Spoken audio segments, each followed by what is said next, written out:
Mr. Pond Boss, tell me what to...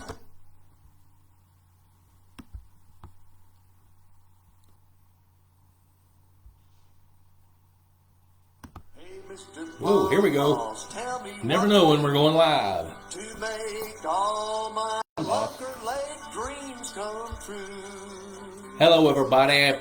Must be Tuesday night. Bob Lusk, the Pond Boss here. We're going to have some chit-chat. Let's talk about stuff. Let's figure out what's going on. I think the first topic I'm going to start off with is spring is springing. You know, when Punxsutawney Phil didn't see his shadow and they said that spring was over, I didn't buy into that. And I'm still not sure that winter is totally over. You know, it's like where I live, the last freeze is typically around March the 12th. Well, we're still 7 days away from that, but I've seen it freeze as late as Easter. You know, and folks in Iowa and the Midwest and, you know, the Northeast, you guys still have quite a bit of winter to go. But I want to talk about what happens when spring comes. So what happens is when the photo period extends, when daylight's getting longer, you know, the earth is tilting on its axis. And as we come into to springtime, things begin to happen.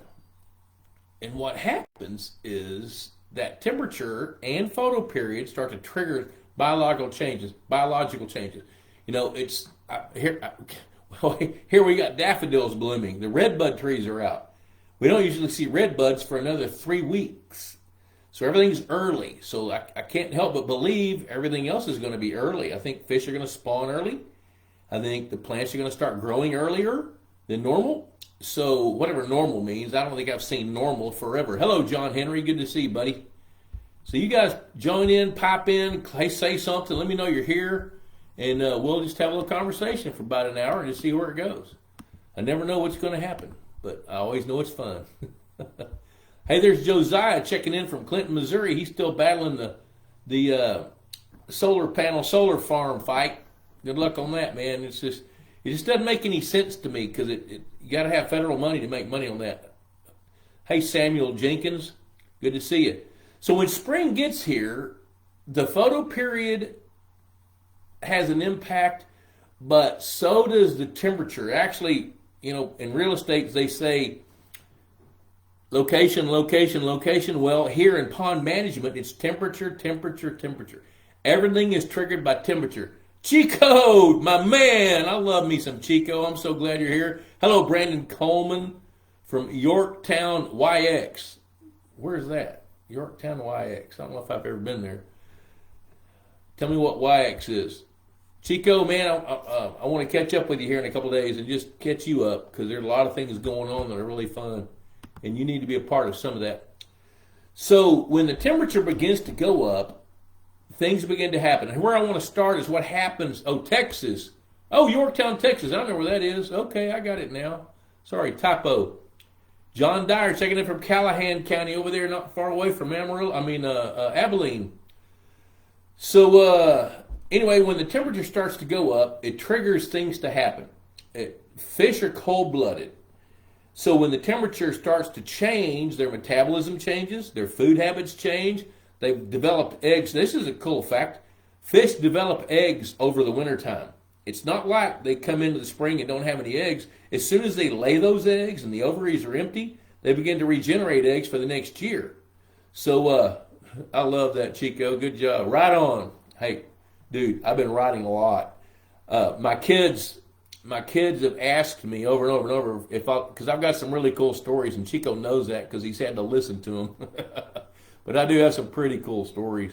And so my kids have been asking me, kind of pleading with me to write them down. Well, Chico, I think I've written 30 of them. And every time I write one or two, it triggers another one. Hello, Michael Eric up in Iowa. Hey, Danny Mac, good to see you, buddy. Yeah, it's nice and warm here, too. We just took two of the grandkids down to the river, and they stripped off all their clothes, and they got in the river butt naked. It was pretty funny, 3 and 5. I'd post those pictures, but I'd get sued. So as the temperature begins to rise, let's just start with the water. Here's what happens with the water. As the temperature of the water rises, keep in mind that water is the universal solvent. Anything that can dissolve into water will. Anything that can be absorbed in the water, well, there's a difference. Think about that. There's a difference between things dissolving into the water and things absorbing into the water. Two things. So when things dissolve, like let's just pick nutrients. There's metals, minerals, nutrients. There's all kinds of stuff that either dissolves or absorbs into the water. Nature does not allow that to go unused. Something's going to take it. Hello, Mark Dyer. Good to see you, buddy. And when that happens, something's going to grow. Well, what we want to grow is plankton, microscopic plants and animals, phytoplankton and zooplankton. Most of the phytoplankton is algae. So here's something else cool about water. As the water temperature goes up, its affinity for oxygen goes down. So water at about 39 degrees holds the most oxygen water can possibly hold. As it cools from that, or as it warms from that, its affinity for oxygen begins to drop. And its density changes. So water at 39, if you have a gallon jug of water at 39 degrees and you weigh it, that's the heaviest water can ever be. If it gets warmer than that or cooler than that, it weighs less. And if that doesn't make sense, why does ice float? Ice is water at 32 degrees or cooler. It's not much density. It floats. Hello, Fred Bingaman. Good to see you, buddy. I'm glad you're up. Hello, Jeremy Day. Next time I come down toward Houston, Jeremy, I'll holler at you. We'll see if we can do it. Yeah, I knew what you were talking about. So, as the temperature goes up, its affinity for oxygen goes down, but stuff starts to grow in that water. Phytoplankton. We call it a plankton bloom. And we're wanting to kind of measure that and see what's going on. Hello, Greg Russell from North Louisiana, North LA. So as things start growing in water, here's where it gets complicated. Fun, but complicated.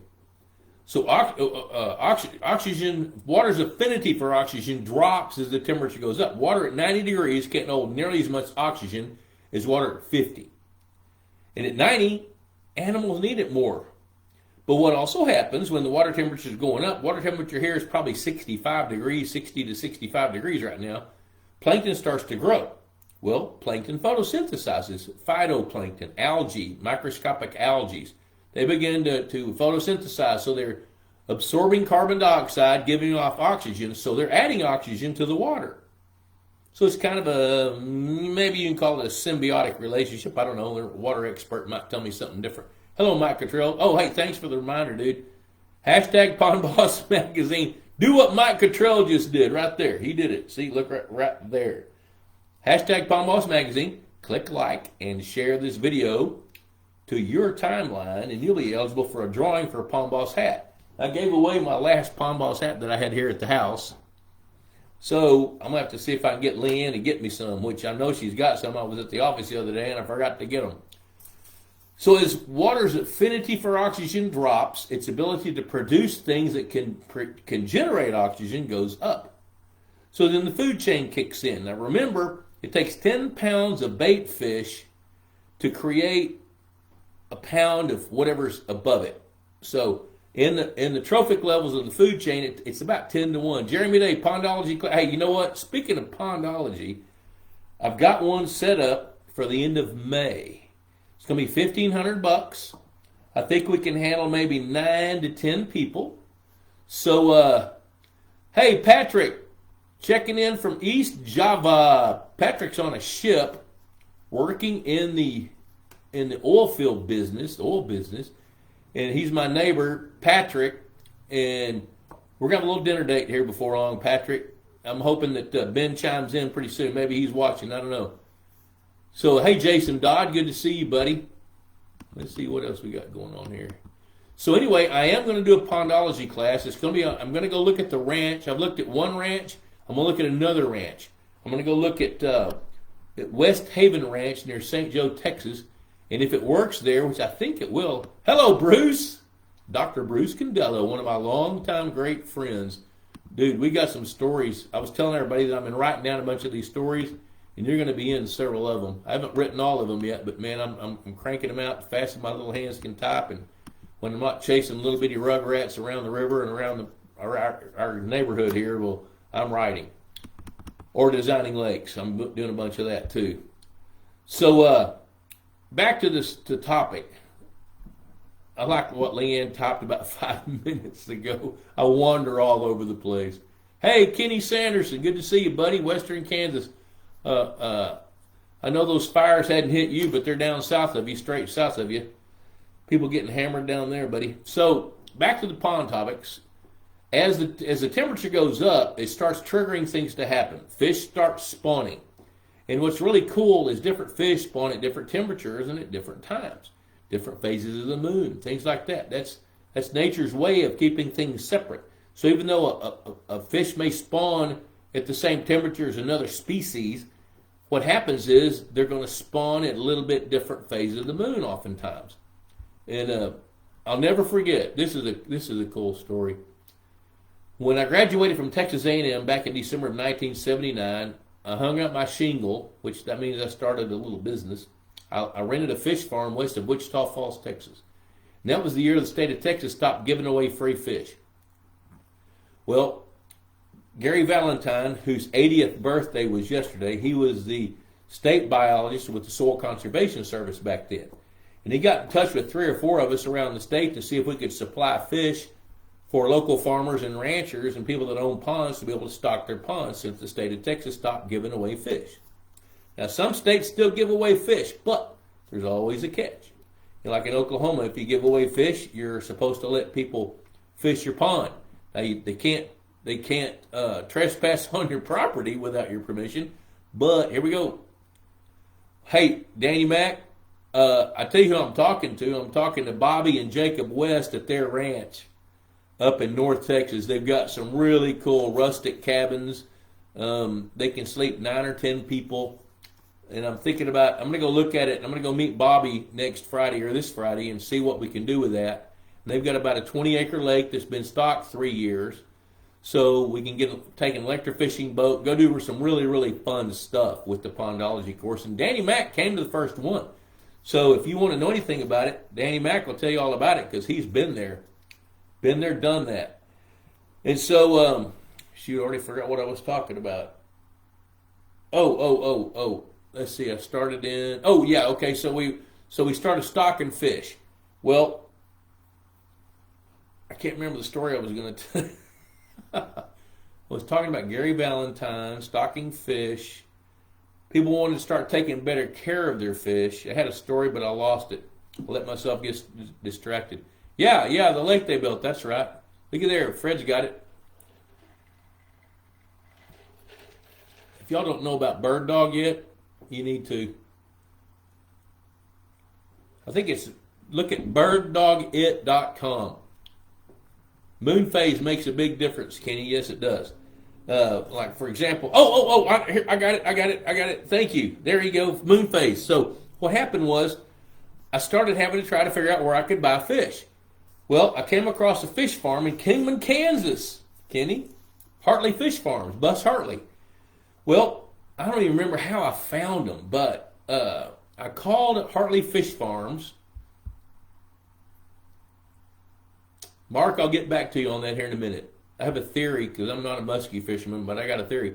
So, anyway, I called Mr. Hartley, and I had a fish order with the Gary Valentine that helped put together through the local soil and water conservation districts. And basically what it was, they would sell fish in their local districts, like Childress, Texas, or Memphis, Texas, or Wichita Falls, or Canadian, or wherever. And then they'd give me a summary of the fish orders, and I'd go get the fish, and I'd buy a bunch of plastic bags, get oxygen bottles, and I'd go bag up the fish and air them up with oxygen, and people would go stock their ponds. Yeah, Buzz Hartley, B-U-S, Buzz Hartley. Hello, Leah Groons. Good to see you, dear. So, anyway, when I went to see Buzz Hartley, he gave me some really cool colloquial things. Now, I was in my 20s. I'm 68 now, almost 69. Mr. Hartley had to be late 60s, early 70s. He'd had a stroke. Part of his face was kind of saggy. And it was pretty cool, pretty chilly there in Kingman, Kansas, out west of Wichita. And his boys were in high school. Now, his boys all have gray hair like I do now. You know, I think they're a little younger than me, but not a whole lot younger than me. give away a bird dog cup. You know what? By golly, I'm going to talk Jonathan, my son Jonathan, out of a bird dog cup or two. That's what we're going to do. I love that idea, Mike. They are very cool. And what's in it's pretty cool too. I know you all are on the edge of your seats waiting to hear what I'm going to tell you about Bus Hartley. So, I was talking to Bus, and I had no idea what I was doing. I mean, I've been out of college a year and a half. Who knows what they're doing a year and a half out of college? Well, I didn't. So, I was asking him, just peppering him with questions, and I think he thought it was kind of fun, kind of funny, because, you know, I'm sure some of the questions, probably every question I was asking was probably pretty stupid to him, but he was so kind and answered every one of them. And he said, okay, he said, when the frogs croak, bullfrogs begin to croak, bass are spawning. I don't know why that stuck in my head, but it did. When the bullfrogs start to croak, the bass are spawning. Well, I took that little colloquialism and I thought, that's not real scientific, but it's an absolute truth. When the bullfrogs are croaking, the bass are spawning. Another thing that he told me, he said, with these fish hatcheries that raise hybrid striped bass wipers, he said they watch for the redbud trees. When the redbud trees are budding out, which they are right here. We just passed about 20 of them in this little community where we are when we took the kids to the river. That means the sand bass are running, or the white bass. And that's one of the fish you need to be able to make the hybrid. So what he was trying to do was teach me some of the parallels between what was going on with the earth compared to the fish. So one thing I'm going to tell you is there's a lot of things that are parallel. You know, and when you get to this age and you start seeing some of those things and making those correlations, then you make those comments like what Bus Hartley made. So as you're managing your pond, check the water temperature. That's a big deal. That's a huge deal. Danny Mac's asking for advice. Give me a minute. I'm going to talk about muskies and I'll circle back to advice. Pretty fun. So when you're keeping some notes, just notice little things like that and write those things down. That's part of the fun of pond management. Part of the fun of the science is you will see parallels. When you see redbud trees budding or, you know, pear tree, whatever, write that, just jot down that date, make the note, and then check the temperature of your water, see if there's a parallel. Because I just about bet you there is a parallel. Going back to the moon phase, that's what triggered this thought about telling you that answer. But when you look at moon phases, I mean, if this is really, really fun to you and you're serious about it, jot things down like that. Because I promise you, you will see parallels. All right, Mark Dyer, what are the biological reasons muskie fishing is better during certain moon phases? They are muskies and northern pike, fish like that, are top line ambush predators. You know, people tell us that largemouth bass are ambush predators. Not strictly. They're more opportunistic ambush predators. They'll go prowl, they'll go chase things, but a muskie lies in wait and waits for something to come. But when the moon is full, a muskie's eyes can see better because it can absorb a little bit more light.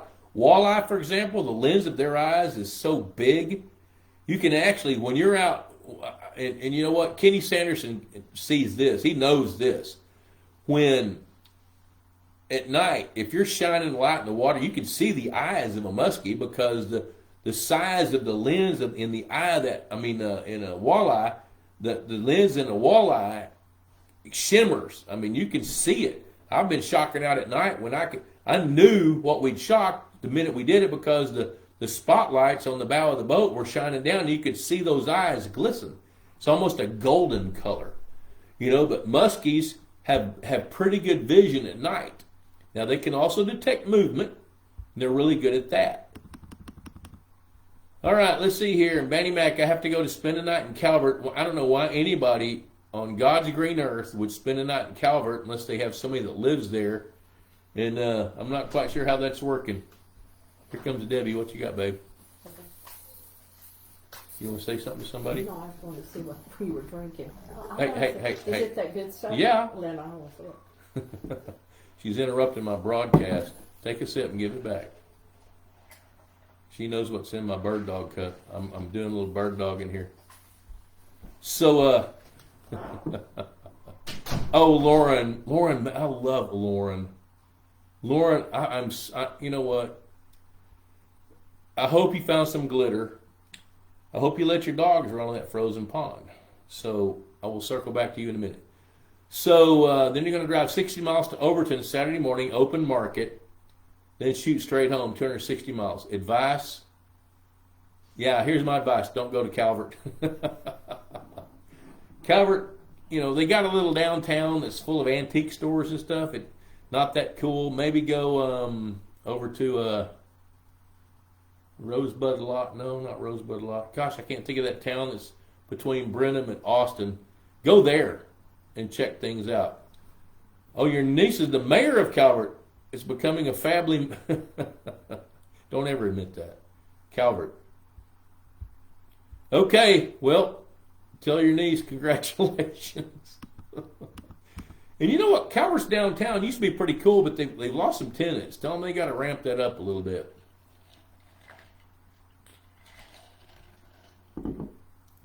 Okay, Lauren. I'm going to spend a few minutes with Lauren. I'm going to scroll back up and make sure I haven't missed anything yet. Hey, Sammy Linderman, I missed you there. Oh, buddy. Hey, Bruce, throw me something, dude. I need a bone. I'm going to run out of topics before 7 o'clock.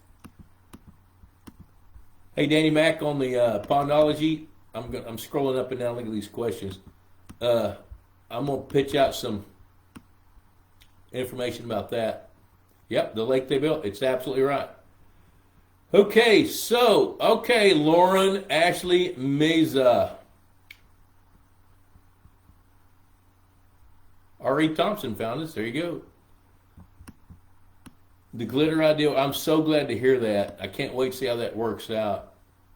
I'm going to get behind. Oh gosh, there's a bunch of stuff coming. Cool.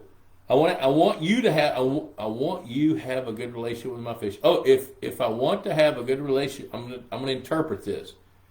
If I want to have a good relationship with my fish, what should I do? Should I feed them special food and talk to them? I don't think I'd talk to them, but I would feed them a special food, because what you're going to find out, it's going to be like Pavlov's dogs.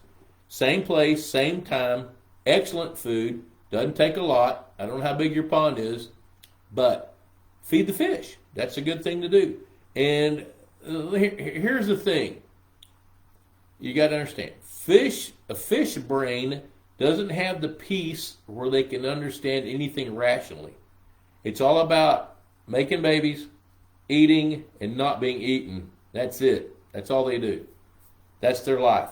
If they can not get eaten, eat something, and make babies every year, they're pretty content. But once you start being consistent with what you're doing, like providing feed, now some fish eat fish food, some won't. Now here's something kind of cool. Different fish within that species have different personalities. So if you take 100 bluegill, for example, some are aggressive, some are passive. Some are aggressive but not as aggressive as the most aggressive. Some are passive but not as passive as the least passive. What? That's the truth. So what you're going to see is, and there's a little concept in biology called plasticity. So if you take 100 fish, I don't know why my nose is so shiny. I'm sitting here looking at it. Debbie, I'm glad she didn't see that. She'd have said something. She told me to wear this shirt. She's my fashion magnate. So fish can have a personality. And it's kind of fun because, like what you'll see, and R.E. Thompson knows this because I know that guy. He's been working with fish. Good gosh, he's like 140 years old. I think 80 something. Still rides a motorcycle. Still has a ministry. Still works. Still manages ponds. Still goes fishing every day that he can in Mississippi. So feed them a special food, but be there with them. Pitch that food out. And I tell you who's the best one on the planet about that is Bruce Condello. Bruce has got a special relationship with his fish. He's figured them out. He knows what they need, and he does it. So he's got, that guy has probably got the best bass, the best crappie, the best catfish, the best bluegill out there, and he's got them conditioned because he knows how to condition their behavior. There you go. There's your take-home point. Condition their behavior. And Lauren, I really, really like the way you're thinking. You are so far outside the normal box that you're going to do some cool stuff. So keep doing that, girl. Tammy Ron. Evan, could you ask your question about stocking hybrid striped bass? Well, Tammy, why don't you ask it? And I'll see if I can pitch it out to you. The glitter idea worked. Hey, actually, Lauren, I want to know, when you did the glitter thing, how much glitter did you use? And when you say it worked, what does that mean? Because I'm not ashamed to admit it. I spent a little time online and I found out that there is biodegradable glitter and they use it in bath bombs. I've never been bombed in a bath. Well, maybe I have. No, I don't take baths. I like sitting in my own slime. Tell me what it means when the glitter idea works.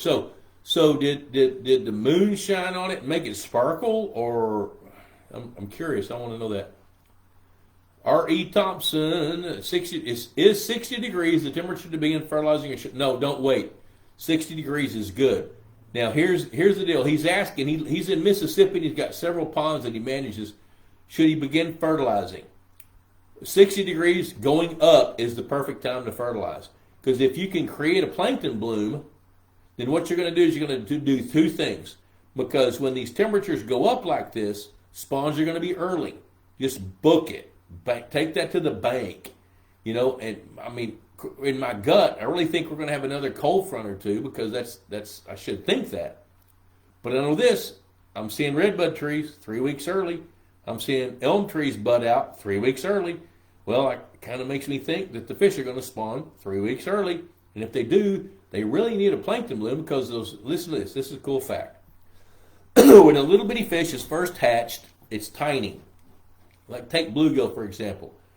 12,000 baby bluegill weigh a pound. I don't know who did that count, but I believe it. So, when a fish is first hatched, I don't care what the species is, it has no body fat. Body fat comes from nutrition.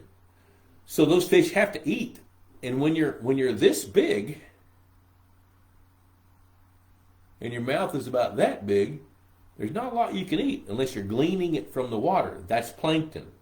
So if you got a good plankton bloom starting now, the algae plankton, the microscopic algae, feed the microscopic animals like parameciums and amoebas and things like that. That's what feeds the little bitty baby fish that are hatched. And if they can get just enough nutrition about every hour or so, then they can survive a little bit longer before they get eaten by something. So a good plankton bloom now is a good idea, because it's going to create the base of the food chain to feed the newly hatched fish. And so when you've got that, also the other thing the plankton bloom does is it helps shade the sun off the bottom of the pond. So if you got a plankton bloom where the visibility of your pond is only 2 feet, right now, that's fine. 2 feet of visibility right now is fine. That means the rooted plants are going to be delayed, because sunlight,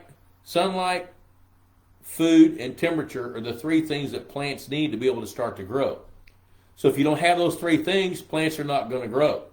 Well, what the phytoplankton does, or the plankton bloom does, is keep the sunlight from penetrating to the bottom of the pond, which helps delay the beginning of some of the aquatic plants that end up being a nuisance by about the 1st of June to all the way through the summer.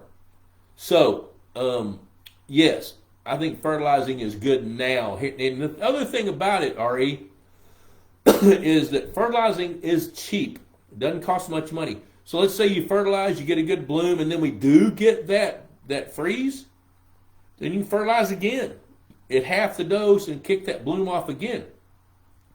But if nature does what nature does and we don't have another freeze, you're 3 weeks ahead. So there's a long-winded explanation to say, yeah, let's go ahead and do it. All right, let's see here. Ooh, look at all these comments. I'm getting behind. Let me back up. Oh, there's Evan. Okay, I'll be to you in here in a minute. All right, Clint Price, what are your thoughts on 1 tiger muskie per acre to help with culling bass? 8-acre pond in southeast Illinois. I think 1 tiger muskie per acre is a little bit low. I think I'd start with 3. Put in 2 dozen of them. If you'll put in 24 of them and then start monitoring your bass, because those tiger muskies are not going to grow all at the same rates, because you're going to buy them as little hammer handles, maybe 13 inches long. So and I don't know if you can get them this time of year, because those guys that sell them usually stock them in the fall. But I do think stocking tiger muskie in an 8-acre bass pond in southeast Illinois is a good idea. So yes. So let's see here. Mark Dyer, is there any Excel spreadsheets made for other species besides largemouth made to aid in tracking the history? Actually, Jim Allen had he actually did that for us. And Jim usually watches this show, so he may chime in a minute, but he did create a spreadsheet for us here at Pond Boss, and I've got it. I think it's got, I know there's largemouth bass, there's bluegill, I think there may be red ear and crappie, and maybe even channel catfish. I don't remember, but yep, there are. But yes, there is, and they're all kind of an XY, not a linear curve, but that. Evan, tell your wife thanks, or your sister, or sorry, your wife. What is your thoughts of stocking hybrid striped bass in a small pond that's stunted with bluegill? Dave Weber, yeah, I spotlight walleye every chance I get. Here's that bird dog cup. Mike Cottrell, I love that idea. I'm going to talk to Jonathan about getting some bird dog cups. He will do that.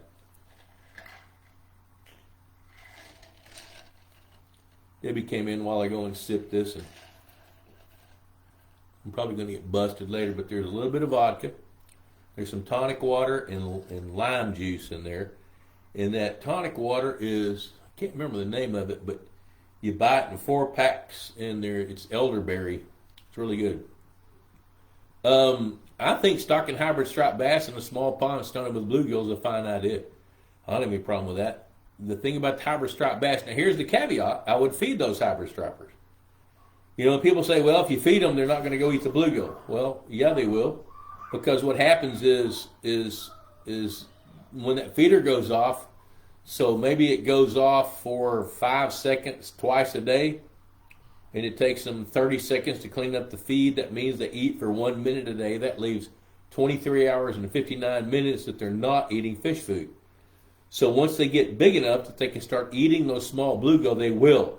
I can't tell you how many ponds I've shocked, electrofished, that have hybrid stripers in it, where the hybrid stripers were in water less than 2 feet deep. And the only reason they'd be there was to be up there chasing bluegills. So yeah, they will eat stunted bluegill. Now, they got to have a big enough mouth. I mean, if all your stunted bluegill are this big, well, the hybrid striper's mouth's got to be that big. It means it weighs 8 pounds. It takes a little time for them to get that big. My cousin, yeah, Dave Weber, your cousins, yeah, you did. So Kenny Sanderson says, what do you think of these cold, hardy copper-nosed bluegill? I think that's a trick. I don't think there's any such thing as cold, hardy copper-nosed bluegill. That's like having cold, hardy tilapia. I've actually literally, I learned the lesson the hard way. I had some copper-nosed bluegill at my house. I'd gotten them from Florida, I think, and I'd grown a bunch in my ponds, and I brought them up and put them in some concrete tanks. And the temperature plummeted.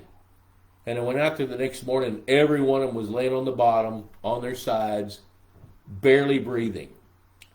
And a couple of the vats, I thought, I'm going to see what they'll do. So I turned on the well, raised the temperature. They came up right immediately. The ones that I didn't turn the well on, they quit breathing. They were done. All right, Michael Eriks, how's your boudin buddy? I got several boudin buddies. So one of them ought to chime in here. Ron Ardoin. I don't know about that guy. I haven't seen him in a while, but the other guys, they're pretty good. Tom Davis checking in from Central Ohio. We'll back up, make sure I didn't miss anything. Sometimes I'll be scrolling down through here and I miss stuff. Yep.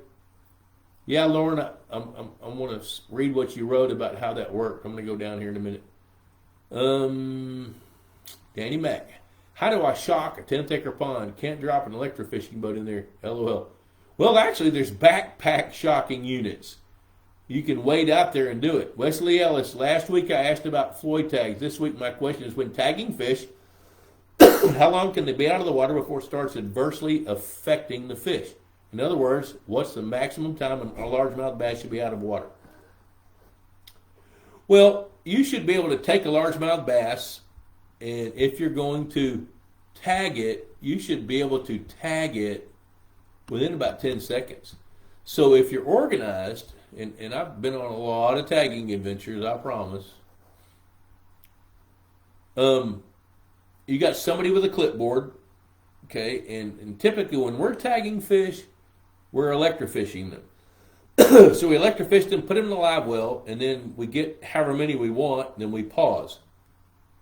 You can take a fish from the live well, and if you don't sedate it, you can take it, measure it, get the weight, and have a tag in it within about 10 seconds. So I don't think I'd want a largemouth bass out of the water longer than about 30 seconds. And if you're well organized, it shouldn't take that long. If you've got people that don't know what they're doing, 30 seconds is probably about what it'll take. But typically, now if I'm gonna tag very many, I'll go ahead and give them a little bit of an anesthetic just to calm them down, so they don't hurt themselves while we're tagging them. And I always, okay, so here's something that's important to tell you. Whenever I'm tagging fish or weighing and measuring, we've got a big live well in the electrofishing boat. And so we'll sedate the fish in the live well, then we'll take them one at a time. And they're really lethargic when you sedate them. It doesn't hurt them at all. They revive from it within 10 minutes. And that allows you to be able to handle them. Then you put them on the measuring board, which is wet. Then we hang them from a scale, we weigh them, and then we measure them.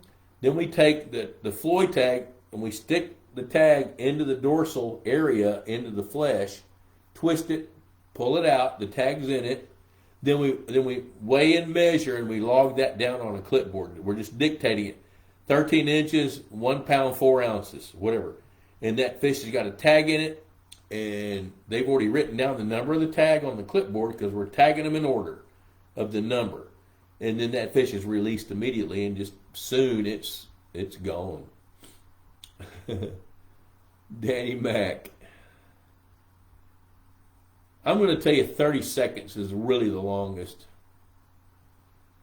Deborah Corley, no red buds budding here yet, but we're hearing the frogs. What water temperature to start feeding the fish? Bluegill start feeding at they stop feeding at 46, but they don't really start feeding until the mid-50s, typically. And then catfish, they'll feed 55 to 60. And then the other fish that eat fish food will start firing up about, right around 60 degrees. 60 degrees is a good temperature. Mark Dyer, those of us who are greatly interested in pond management but are not in that field would like to see the inner workings of the hatcheries or management activities. Is there ever opportunities where managers might allow someone to tag along and watch or even help? For instance, occasionally our state will allow volunteers with certain sampling jobs, or is there too much liability involved? That's totally dependent on the entity. Kenny Sanderson helps the state of Kansas every year spawn their walleye. Now, I can't imagine a private hatchery what you can't do is get in the way. Because, look at it like this. They train all year, they work out all year, they get ready for the game, just like an athlete. And when the game starts, They don't want any distractions. They don't want any intrusions. But if you're there to help, then they're actually very, very welcoming oftentimes. What you got, baby? I'm doing a broadcast here.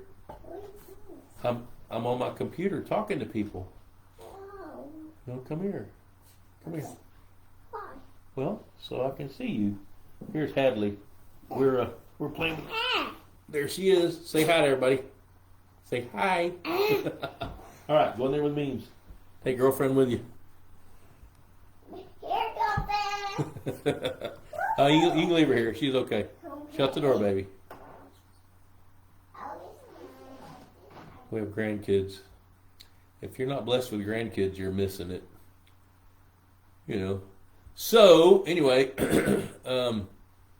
I think there's great room for volunteers. You know, because this business is so seasonal. You know, when fish are spawning, it's happening now, and it's balls to the wall. I mean, every hand on deck. So, it just kind of depends on who it is. Okay, let me see here. Ooh, there's a whole lot. Oh my gosh, I need to get rolling here. Okay, there's Tommy Welsh. Tommy Welsh is in the tattoo business. I have a 2-acre pond. Yes, you do. With about 60, 70 channel catfish. I feed them catfish game food for the last 3 years. It doesn't seem to make my catfish ever get any bigger. Feed more. If they're not growing, that means you're only feeding them a maintenance diet. And if you want to feed a better, between 6 and 9 pounds, well, there's part of the reason. You know, if they're 6 to 9 pounds and you got 60 of them, that's 480 pounds in a 2-acre pond. That's a lot of fish. I'd eat some. And Tommy, I know a little bit about you. I think you probably named them. Okay. Oh, Trey, headed to eat supper. We'll miss listening to you. Well, listen to me later. Kenny Sanderson, 38,590 walleye fry per pound. Well, that's because all there is 2 eyes and a clear tail. That's all there is. Okay, R.E. says, but the rain always kills my bloom, so is the fertilizer still correct? Yes, it is, unless the pond flushes. If the pond flushes, then the fertilizer flushes with it. So if you get a rain and it dilutes your bloom and kills some of it, you got to give it a nudge with a little bit more fertilizer. So some of the fertilizer will still be there, but if it's a flushing rain, some of it's going to go away. Look at there, Peyton Igo building fishing tanks. Hey, the electric fishing boat's ready for you, buddy. Give me a call tomorrow and we'll get it worked out. Okay, so Danny Mac, this idea. We've been cleaning this line pond 2 weeks, muddied. I was thinking to apply a pond's worth of the Phos Clear, 40 pounds, enough to clear the water and lock the phosphorus. But then maybe fertilize for plankton. Well, you know, if you use Phos Clear, girlfriend, here, get up here. Come here. Come on, get up here. Get up here. Well, then go in there if you're going to do that. Here, come here. Come on, get up here. Come on. Gosh, she acts like she's never been petted before. So, Phos Clear actually binds the phosphorus. Yeah, she likes that. Well, you know, when you fertilize, you're going to use a phosphorus fertilizer. So if you use Phos Clear to bind the phosphorus, what are you licking my face for? Girlfriend, no kisses in front of the public. Good gosh, no PDA. So, if you lock the phosphorus, then you got to add more phosphorus. You know, that seems counterproductive to me. Hey, yeah, Lauren, send me some. BobLusk at Outlook.com or info@pondboss.com. Oh, no. She got her leg hung up. Sorry, baby. Uh-oh. Come here.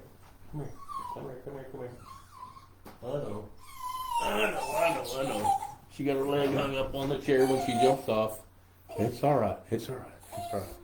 Hey, get Memes. Tell Memes to come here, please.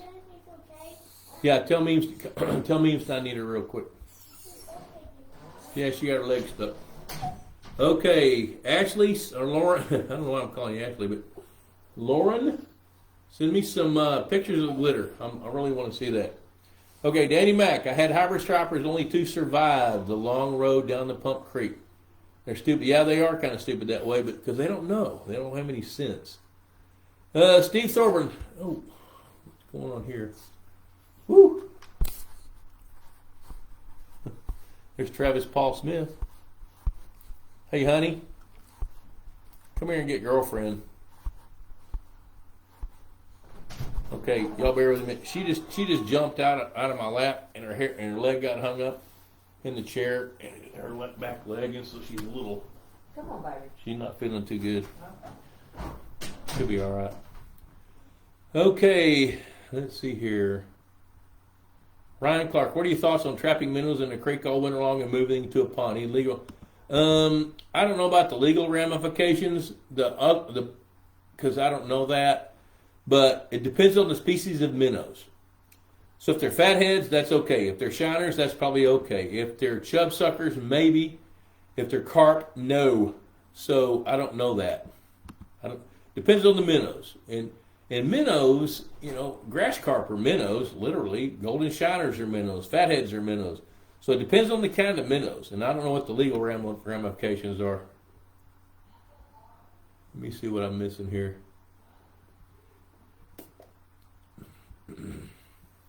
Yeah, Lauren, send me those pictures. I'm itching to see it, so to speak. Okay, Steve Thorburn. Hey, Pond Boss, hi from Kansas. Every green sunfish and bullhead I remove pre-spawn, how much difference is made? Not much. Not much. Because for every one that you remove, there's probably 20 that you didn't. So as long, I tell you, and here's the way to look at that. What you're doing is you're managing for a predator-prey relationship. If you got enough predator fish to eat the prey, and let me define prey. Prey is any fish big enough to eat or small enough to eat. So if other fish can eat those bullheads, then do that.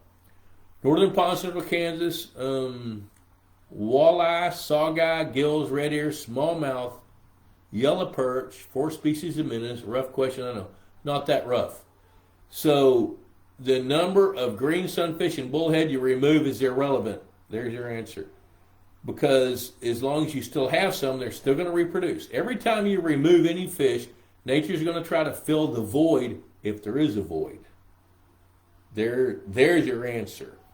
If there's a void, nature will fill the void, which means if taking out a bunch of those fish creates a void, nature will fill the void. The family as well, Travis. Is there a solar aeration system you recommend? Okay, so I'm going to tell you this.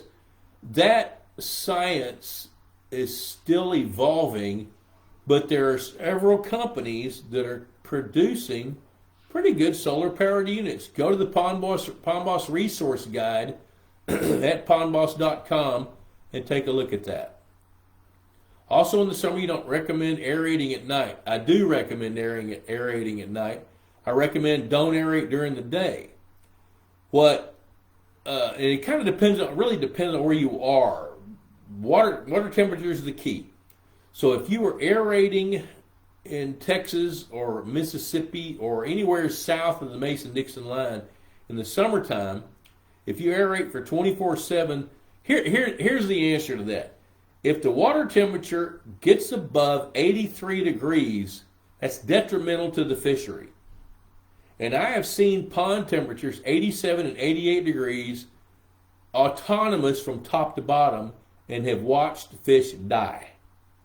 And in those cases, that's when I tell the landowner to change his aeration system to go on from 9 o'clock at night until 9 in the morning when it's the cooler hours of the day. And that way, not aerating during the hottest time of the day, and you're minimizing the risk of getting the temperature up. So there's the answer to that. Let's pause a minute. Pond Boss Magazine. Hey, $35 a year, cheaper than a Friday night date. And it lasts a year. Pond Boss is really what fuels this whole economy and for Pond Boss. And even though Pond Boss is a multimedia company, because we can do all the social media, we got a website, discussion forum, free articles, a YouTube channel, a lot of great videos on YouTube on the Pond Boss. This Facebook page that you're looking at now, Instagram. We got lots of pictures on Instagram, that's what's that for. Haven't really dug into LinkedIn yet, but I'm getting ready to. And so, but the economy is fueled by subscriptions and advertisers at Pond Boss. PondBoss.com, great resource. Use that as well. Also, I want to call them partners. I guess we kind of are since they advertise. But I tell you this: if I don't believe in somebody, they don't advertise in this magazine. Look at there, back cover. Purina Mills, right there. That's it. I started working with them in 1996 to help them develop more fish foods. They have been energetic and they've been willing and they've wanted to help develop better fish foods. Texas Hunter Feeders, same thing. Outstanding customer service, great products. Easy Docks of Texas, same kind of an idea. Bird Dog, up and coming. I can't figure out how to twist this thing so you see it. Everything's backwards on this dadgum laptop. But $35 a year, Pond Boss. Okay, Danny Mac. Yes, I am lucky. Grandkids are the best. We've got a lot of grandkids. We got 13 of the little dolls. Well, look at there. RE's got 13 grands and 4 greats. I got 13 of them. Travis going to have his 4th one in July. That's so cool. I love that. Grandkids are a ball. Is there any way to grow trophy channel catfish in the pond? Yeah, you can grow. In a 2-acre pond, you can grow them up to 15 to 18 pounds, Tommy. The thing is, you got to feed them enough and keep the water happy. You guys have heard me talking about happy water. The problem with trying to grow trophy channel catfish is people get a little bit greedy and want to grow too many of them. So if Tommy, if you're looking at your channel catfish and they're all the same age, Betty Joe's only about 9 pounds while Billy Bob is 22, Betty Joe needs to go. And just give her the honor of fish tacos or something. And I'm being a little bit tongue-in-cheek, but not really. It's all about, look at those fish as a crop. You want to save the best and harvest the rest. Hey, there's your new catchphrase. Save the best, harvest the rest. That ought to be on a commercial somewhere. Larry Hardesty, 1-acre pond is a good amount of brim. Not sure how many bass. Was thinking about stocking some bass. Well, I don't know how many to tell you because you don't know how many you've got. If you've got some bass and they're reproducing like they should, then you should have enough bass. The only reason to stock some bass in a 1-acre pond is if you want to improve the genetics. But if you don't know what your genetics are, I'm going to tell you don't stock any bass. Okay. Dadgummit. I touch this thing and it goes away. Then once you add the new bass, I guess you stop culling them at that time. I hate to call the ones that just stock. Yep, if you're stocking bass, depending on the size you stock, if you're stocking for genetic. Okay. Let me come at you this way. Get a better understanding of what bass you've got. Weigh and measure some. If you're weighing and measuring bass and they're all overweight, then you've got room to stock more. If they're underweight, then you need to be culling some. Don't stock more until you cull some to make room for more. And in a 1-acre pond, if you culled, now I'm kind of pulling this out of the blue sky. If you cull 30 to 50 bass, that makes room to stock more bass. Then you can go to catch and release, but you still need to be monitoring growth. You need to be monitoring lengths and weights because as these new bass are stocked, some are going to get eaten, some are going to grow, some are going to gain weight, some are going to get to a certain point and quit. And if you're tracking lengths and weights, you can monitor that. You're welcome, Steve. Let's see here. Bird Dog is Bird Dog is my son's company. It is. Adam Harkness, what size bluegill should I remove from a hatchery pond to stock a main lake and keep the hatchery pond most productive? I would remove from my hatchery pond all bluegill smaller than the biggest ones. And here's why. If you've got a hatchery pond you only need, I'm going to tell you, 40 to 60 per acre to replenish that whole hatchery pond. So there's actually two answers to that. What size bluegill should I remove from a hatchery pond to stock the main lake and keep the hatchery pond most productive? All of them but the adults. For that question, all of them but the adults. So release the best of the best, 40 to 60 per acre, leaving behind, cull the rest. Because what that will do is trigger those 40 to 60 to reproduce that much more. Then you get a lot more babies. Jeremy Day, I'll second the answer. Kevin and Candy, hi from Erie, Michigan. Just lost all of our... Whoa, okay, so you are thawing out. Mark Dyer, long-nosed gar detrimental to a small lake. We have some since the flood. I see them for about a week each year at the surface. They're not detrimental to the lake. They're detrimental to whatever they eat. And it kind of depends on how many you got. You know, and actually, long-nosed gar are kind of cool. You know, used to, I'd say, kill them, which that's not practical. Especially if you got a source of them, if they're going to come in again.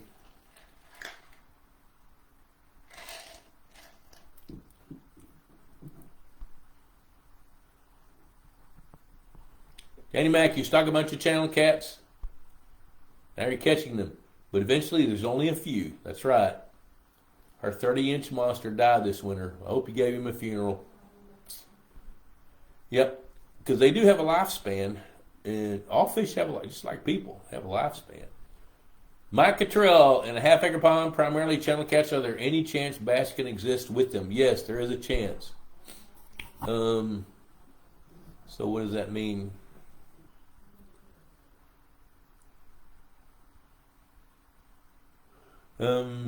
Yeah, bass can exist with them. They exist based on what they have to eat and what they can eat. So you gotta, if you have a 15-pound channel catfish, it's going to eat a 2-pound bass.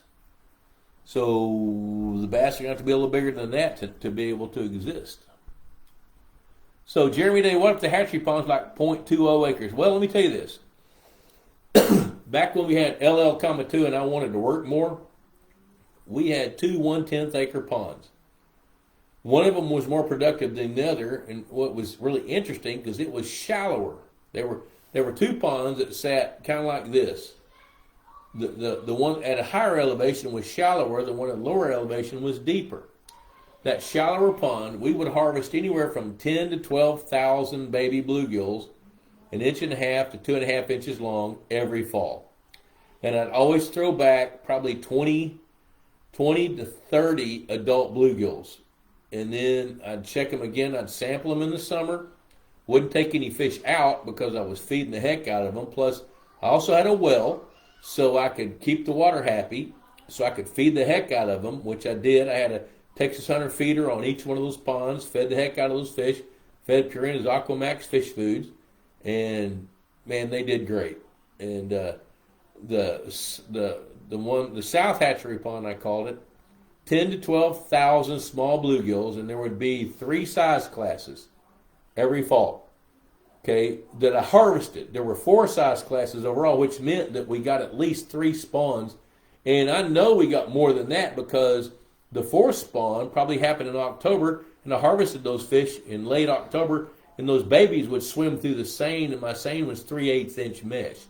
So the little bitty bluegill would swim through the seine, and the other ones I'd catch. We'd take out 10 to 12,000 bluegill, would range in size from an inch and a half up to maybe 4.5 inches long of the biggest ones.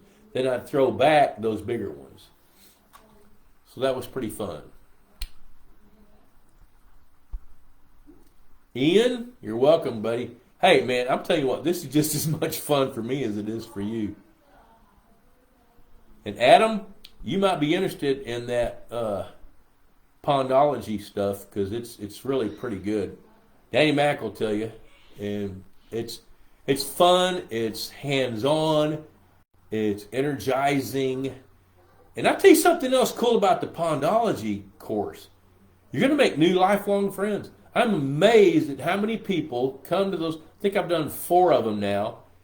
I know I've done 3 of them, maybe 4 of them. I don't remember. But I know this, that there are guys that came to the first one that still talk to each other. Danny Mack came to the first one. And I know he still talks to some of those guys. So, let's see here. Kenny Sanderson went up to South Central Nebraska, met with Mark Dyer. Good. And they come in. That's outstanding. I love that. I love it. I love how something as simple as a dadgum Facebook Live broadcast can bring people together where you guys can hold hands and do cool stuff. I think that's freaking Hall of Fame stuff. That's outstanding. Hey, Scott. Glad to see you're back. Hatchery is 6 feet deep. That's perfect. Yeah, 6 feet's perfect. Okay, let's see what else we got here. Holy cow, it's already 7:30. I'm running out of juice. Hey, Scott. Glad to see you. All right, you know what? Let's wrap this thing up. I want to tell you how much I appreciate you guys watching this. It's keeping me young, keeping me fired up, and I love the questions. Lauren, send pictures, info@palmboss.com. That's the best way to send it, because that way if I miss it, Leanne gets it. And I'm just kind of pumped up. I love the way you're thinking. I love how every one of you guys are thinking. Mark Dyer, look at that. So we got this conversation going on. That's so cool. So listen, I do appreciate everybody watching the show, and it just kind of keeps me going. And I love sharing what I know. And I love the fact that all you guys are interested in it. So spread the word. Tell more people about it, and we'll keep doing it. We can share more stuff with more people. So I don't know where I'll be next Tuesday, but I'm pretty darn sure I'll be there with you. So until next Tuesday night at 6:30 Central Time, adios.